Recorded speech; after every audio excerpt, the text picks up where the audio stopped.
I hope my freaking alternator didn't just go out.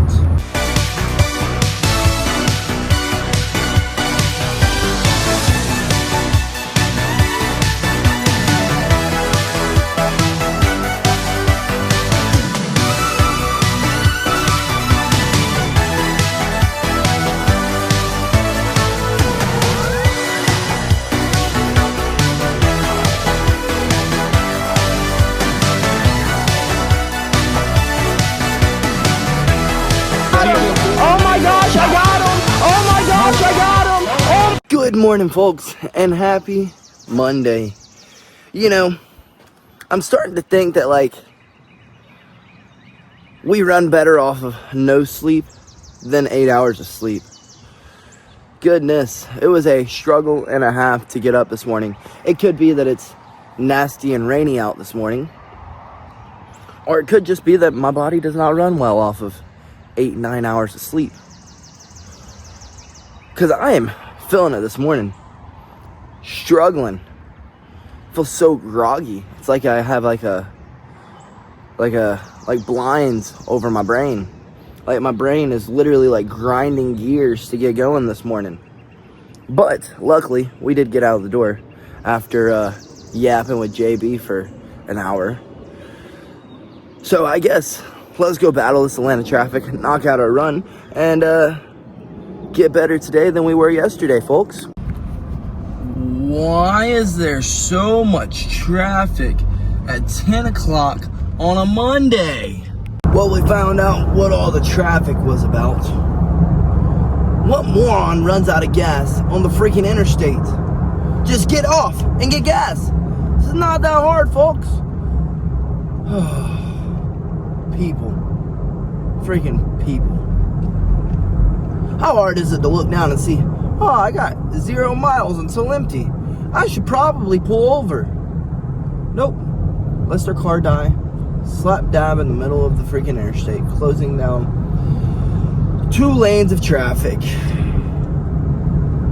It's Atlanta for you. Well, after some stupid traffic, for stupid reasons, we finally made it to the gym. Let's go knock out this run for as long as we can. Luckily, we had enough time to knock us out a good run. Now, I guess I'm gonna stretch it out, get a good 10-ish minute stretch in, and then run here to get better today than we were yesterday, folks. I think so often, athletes, people, neglect mobility training, thinking that, like, all they gotta do is lift their weights, all they gotta do is do their sports training, all they gotta do is do some cardio.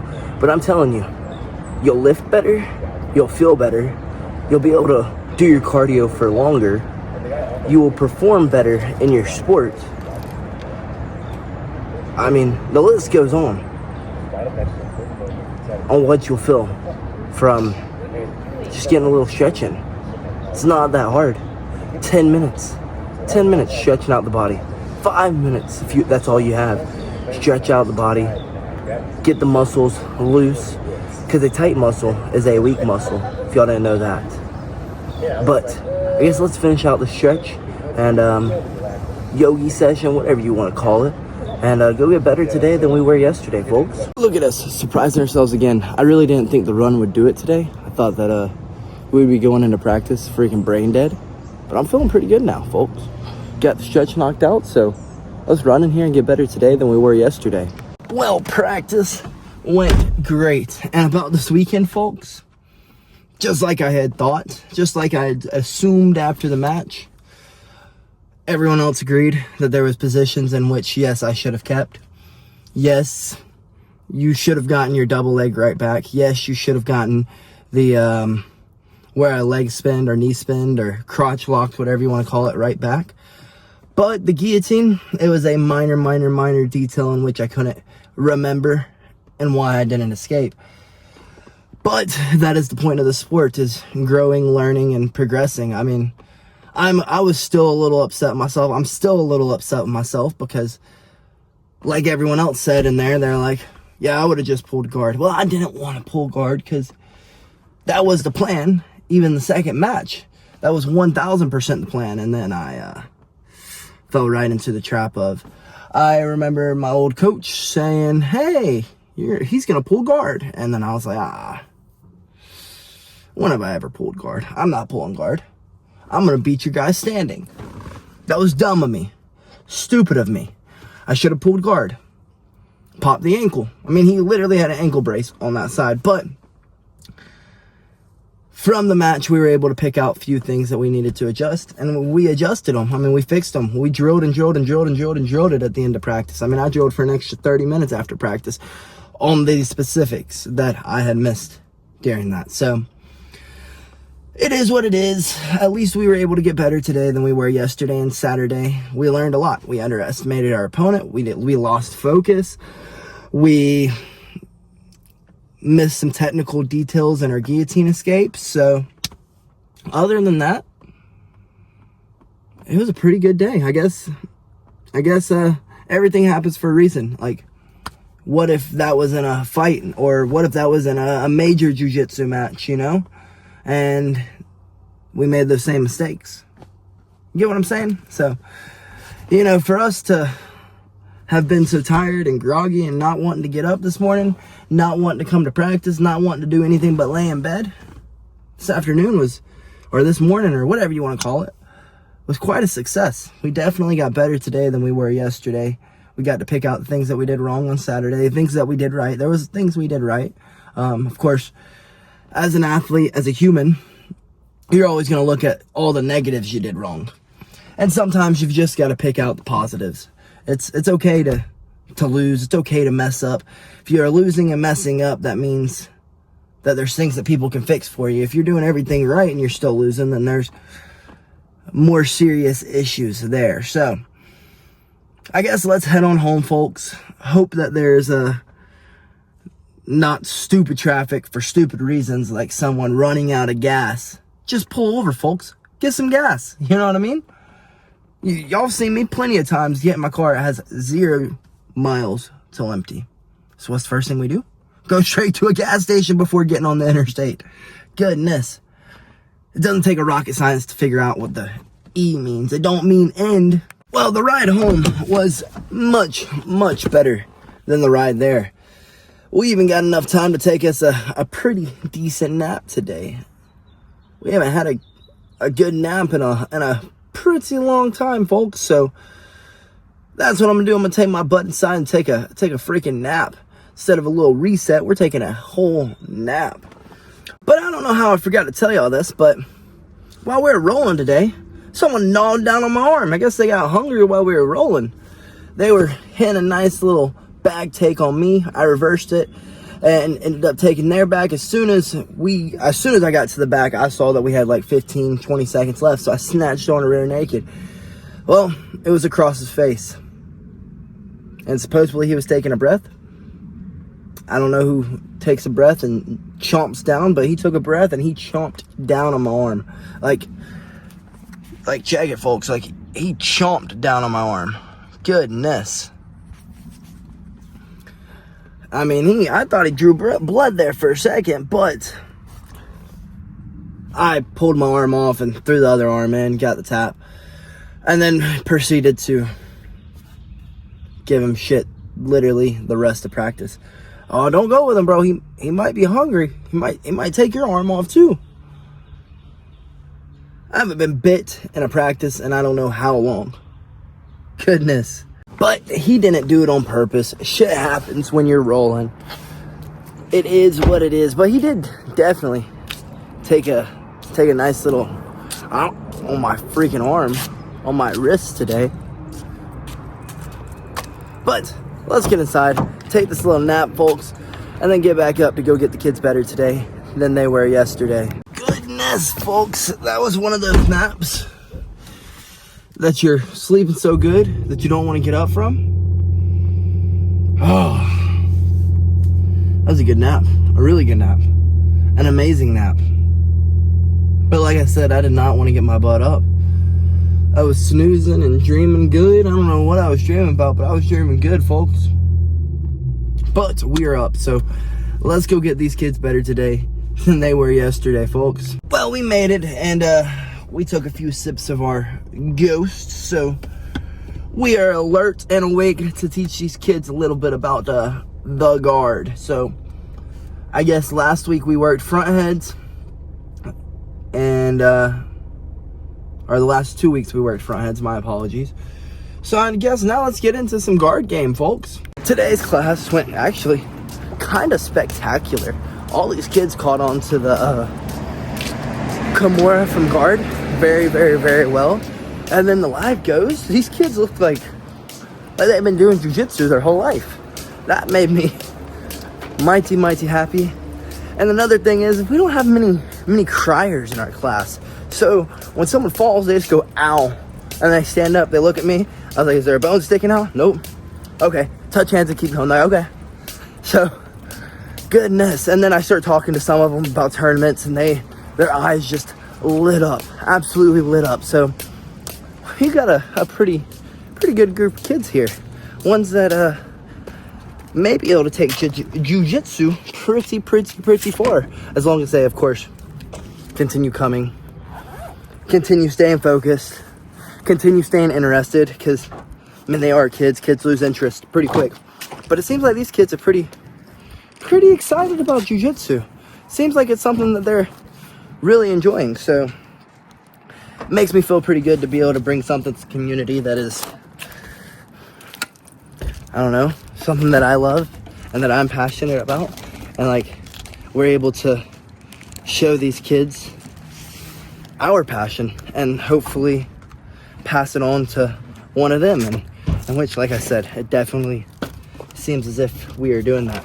But I guess let's get our butts in the car, get the little sister home, and travel across the great state of Georgia to go get better today than we were yesterday, yet again. Well, from the looks of it, this ride is going to be a mighty long ride, let's just put it that way. You know, something I forgot to mention is we did have one kid. The one thing that I can complain about today that upset me a little bit was we had one kid who was like, I don't want to go live with that person, they're bigger than me. And it's like,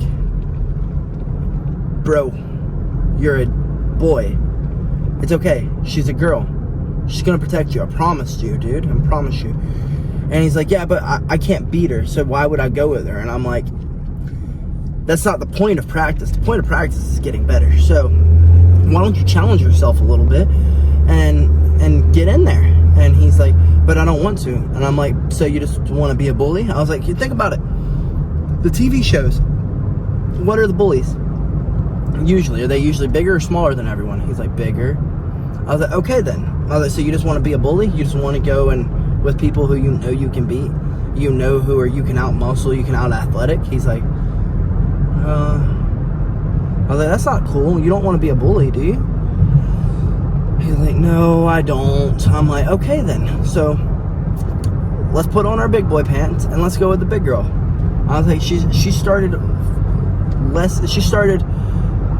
you've done this longer than she has, so you're gonna be okay. I promise you, buddy. She's not gonna hurt you. Remember to tap early, tap often, and you're not gonna hurt her.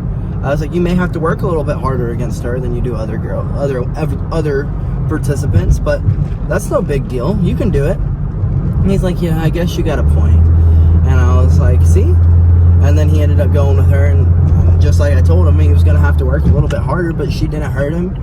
She didn't slam him on his head. She didn't hurt his arm. She didn't twerk on him. There was nothing that ended up happening other than he learned a lesson today, not to be a bully and to push yourself a little bit, you know?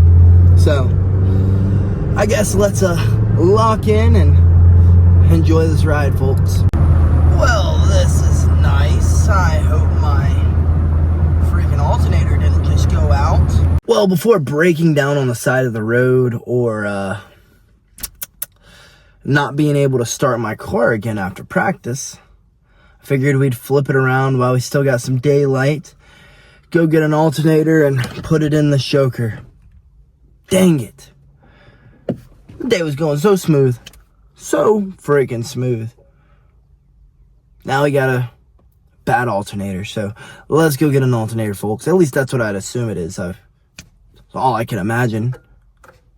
So I guess let's go get an alternator, folks. Well, the code run went off once I turned off my car and started it back up, and I don't really want to bust out the voltmeter. So I pulled over to the local O'Reilly's to see if they'll check my battery and alternator, folks. Well, our alternator is bad, so we're gonna have to go find an alternator because they did not have an alternator and they wanted $400 for an alternator. So I guess let's go to AutoZone. It's right down the road. See if they have an alternator. If they don't, we'll go to the next O'Reilly. If they don't, we'll go to the Napa. We'll go all over the county because our alternator indeed did fail. Our battery's good though, and we had to change a battery literally every year for like 6 years that we had this car. I was a dum-dum and I did not know that my sub draws from my, I knew it draws from my battery, but I didn't know that you had to have a better battery, like a higher quality battery to be running the sub. No wonder my sub blew, and my amp went out one time. And so let's go get a freaking alternator, folks. Well, that was really expensive, but we got ourselves a new alternator. I guess let's get home with the now no sunlight we have and put this joker in. Well, I guess let's go put on some warmer clothes since we did not obtain the alternator until the sun went down, so this should be some fun. Well, we've gotten the belt disconnected. We had to take the tensioner off to get the belt disconnected. To get to, there's a nut. Oh, actually, I think you can see it. Yep, right there. That was a pain in the ass to get to. So we had to take the tensioner off to get to it, but we got it off. Now, that bolt that was in there was in there pretty tight. So the bracket in which it sits on, which there's right there, down there, it does not want to come loose. So we're gonna pry that joker off with a screwdriver. Hope that works. And then we can slap this alternator, new alternator, on and be back on the road. Hopefully. Because I gotta go sign some papers and stuff. I got places I gotta be tonight. This is throwing a wrench into everything. Look at us, we finally got it done. That was a pain in the butt from taking it off to putting it back on. We had to take this joker off. Of course, we had to take the plastics off. Then this nut didn't want to go back in. I don't know if I can get it. There it is. That one right there didn't want to come out. This joker right here did not want to come off.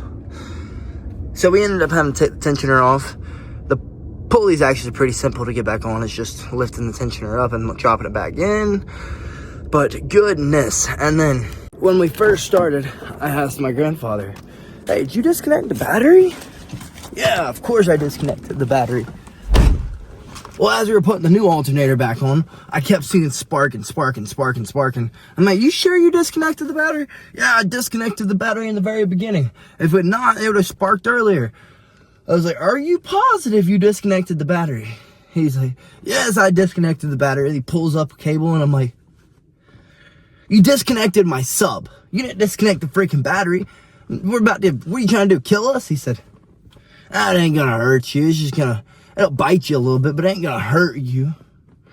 Let me tell you, folks, when you change your alternator, really when you're doing pretty much anything in a car, disconnect your freaking battery. He's like, huh? Your heart started with electricity. What's a little bit of electricity gonna do to you? Freaking kill you, dude. Goodness. It'll stop your heart. It'll also start your heart. So, please, disconnect the batteries, folks. That was a wild adventure. But we have got to head over to the club because on the way home from practice today, we were supposed to stop by the club to sign some papers. And, well, we didn't make it to practice. We had to turn around and come home and get an alternator put into our car. But we did get it done at about the time that we were supposed to be leaving practice. So, luckily, the owner of the company in which I'm working for gets to go home early because he was just going by the club to get me to sign some papers, and we get to come home early. So luckily we're not coming all the way from across the state of Georgia. We're just driving like 10-15 minutes down the road. Then we get to drive 10 or 15 minutes back. We get to eat some dinner, shower up. So let's go get to the club to sign these papers, folks. Alrighty, we have gotten the papers that we had to get signed. We are leaving the club, headed back home after this freaking curveball of a day that we had. I mean, evening. The day was pretty good, but the evening was a straight curveball, folks. Like, but I guess it couldn't have happened at better timing. I mean, yeah, I would like to have went and got better today than we were yesterday, but we were already going to be late, and we had just enough time to head home and get the alternator in and actually have some help while doing it and not having to do it alone before our grandfather had hit the hay. So that was pretty nice. Everything worked out just fine. It's better that it happened when it happened and not in the middle of the night after a shift, if you know what I mean. So let's get home, folks, eat some grub, and probably hit the hay. That's probably what's gonna be the move, is just crawling into bed early tonight. But we may play a little bit of games. I don't know. We'll see when we get home. Well, damn, folks. So much for an early freaking night. We're getting home at the same time that we would traditionally get home from practice. Definitely not home from the club, but home from practice. So I guess let's take our butts inside, grub down, clean up, do our chores, everything that we got to do with the dogs and around the house, and then see if we may have a little bit of energy left in us to play some games. I don't think we're going to. I think we're probably going to call it a freaking night. Definitely with the curveballs we were throwing today. I guess we could have boo-hooed and cried over it, but what would that have done for us? Absolutely nothing. So we went ahead and took care of our business. Got this car back into running condition before it breaks down on us in the middle of the interstates like it has before. I mean, I call it a blessing in disguise, honestly. I mean, this could have happened at some of the worst times, but it didn't. It happened when it was still light out, and which made me feel as if I had more time in the day than what I did. So we were able to get it done and completed. So, I guess, like I said, we're going to take our butts inside, call it a night. Folks, when things go south, stay calm. Because if we would have gotten all worked up and started stressing, oh no, what are we going to do? What are we going to do? What are we going to do? You know, we wouldn't have gotten this car fixed on time and been able to get it fixed in enough time to be able to get back to practice tomorrow and go get better tomorrow than we were today. And if it would have happened tomorrow, it would have been a little bit more of a problem because the coach who corners us runs practices tomorrow. So I would have been a little bit more upset tomorrow than I was today. So yeah, everything happens for a reason, folks. I mean, you can't expect to never have to do maintenance on your car, but luckily the maintenance happened, or the issue arose in a time in which I was able to get it done. If I would have been immature and dumb, like I am sometimes, we wouldn't have a car probably by tomorrow. We'd probably come back out here tomorrow morning, go to start this joker up when the temperature drops, and my battery would have been dead, and guess what? That alternator would not have charged it up because it wouldn't have started back up. So, yeah, folks, everything happens for a reason. If you keep faith in God, you never know. Today I could have went to practice and gotten injured. For all we know, it could have been a day that an injury could have happened. We don't know. We could have kept driving and been hit by an 18-wheeler. We don't know. Luckily, we turned around, got our car fixed, and getting into bed no earlier than we usually do, but we're getting into our bed. We could have been getting into a hospital bed if we would have been hit by an 18-wheeler. So let's get inside, folks, and call it a freaking night. Good night, folks, and BillyGoat loves you.